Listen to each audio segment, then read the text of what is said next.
So ಇವಾಗ 4 flavours ಇದೆ. So ಇನ್ನು ಎಷ್ಟು ಫ್ಲೇವರ್ಸ್ ತರಬೇಕು ಅಂತ ಅಂದ್ಕೊಂಡಿದ್ದಾರೆ. ಆ್ಯಂಡ್ ಮೋರ್ ಓವರ್ ಇವಾಗ ತುಂಬ ಡೈರಿ ಪ್ರಾಡಕ್ಟ್ಸ್ಗಳಿರೋದ್ರಿಂದ ಚೀಸ್ ಸಾಸ್ ಬಿಟ್ಟು ಬೇರೆ ಏನಾದರೂ ಪ್ರಾಡಕ್ಟ್ಸ್ಗಳನ್ನ ತರಬೇಕು ಅನ್ನೋ ಪ್ಲ್ಯಾನಲ್ಲಿ ಏನಾದರೂ ಇದ್ದೀರಾ ಅಥವಾ ಚೀಸ್ ಸಾಸ್ ಅಷ್ಟೇನಾ?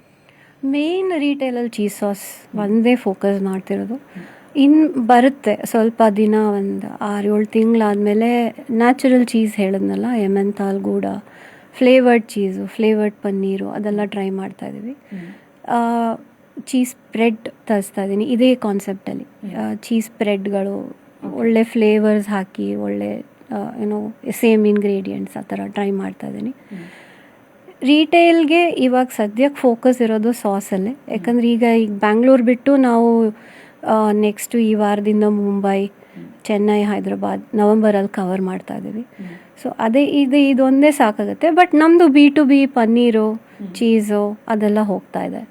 ಸೊ ಅದು ಪಾಡಿಗೆ ಅದು ಆ ಚಾನಲ್ ಸೆಟ್ ಮಾಡ್ತಾ ಇದ್ದೀವಿ.